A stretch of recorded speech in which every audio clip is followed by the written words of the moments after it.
কয়েকদিন ধরে সোশ্যাল মিডিয়াতে জাকাত কারা পাওয়ার অধিক হকদার এবং কোথায় দিতে হবে এ নিয়ে বেশ ফেসবুকে লেখালেখি হচ্ছে। অনেকে লিখছেন কওমি মাদ্রাসার ছাত্ররা অধিক হকদার। ডক্টর আবুল কালাম আজাদ বাশার তিনি লিখেছেন কওমি এবং আলিয়া যেখানে লিল্লাহ বোর্ডিং আছে এবং এতিমখানা রয়েছে সেখানে দেয়াটা উত্তম। উনি সুন্দর নিরপেক্ষ কথা বলেছেন। জাতীয় মসজিদের মেম্বার থেকে যদি এক দলীয় কথাবার্তা বলা হয় তাহলে খুবই দুঃখজনক। আবুল কালাম আজাদ বাশার হুজুর নিরপেক্ষ একটা কথা বলেছেন। তবে আমি এর সাথে আরেকটু যুক্ত করতে চাই, রাজধানী ঢাকা সহ সারা দেশে অনেক প্রাইভেট প্রতিষ্ঠান গড়ে উঠেছে। সেই প্রাইভেট প্রতিষ্ঠান ওই পরিচালকের কর্মসংস্থানের জন্য করেছেন। দিনী খেদমত সেটা পরের হিসাব, বাস্তব কথা যেটা, ওই প্রতিষ্ঠানের লাভ এবং লস নির্ভর করে ওই ব্যক্তির উপরে। তারাও কিন্তু লিল্লাহ বোর্ডিং এবং এতিমখানার সাইনবোর্ড লাগিয়ে রাখেন।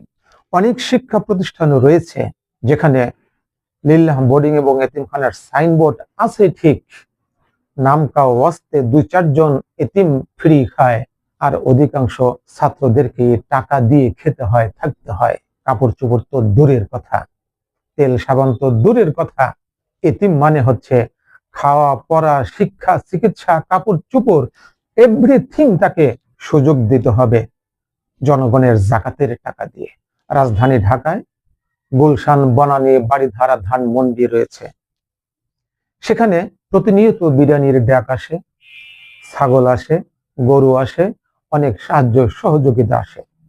কিন্তু গ্রাম অঞ্চলের যে শিক্ষা প্রতিষ্ঠানগুলো, মাদ্রাসাগুলো, এতিমখানাগুলো, লিল্লাহ বোর্ডিং গুলো, সেখানে বিরিয়ানির ডেক তো দূরের কথা, গরু তো দূরের কথা, ছাগল আর মুরগিও সেখানে আসে না। রাজধানী ঢাকাতে যারা থাকেন, প্রত্যন্ত অঞ্চলের সেখানে খোঁজ খবর রাখাটাও সম্ভব হয় না। সুতরাং আমি বলতে চাই, গ্রাম অঞ্চলের যে সমস্ত মাদ্রাসাগুলো আছে, লিল্লাহ বোর্ডিং এবং এতিমখানা রয়েছে, সেখানে আপনার একটু খোঁজ খবর নিন, আত্মীয় স্বজনের মাধ্যমে খোঁজ খবর নিন।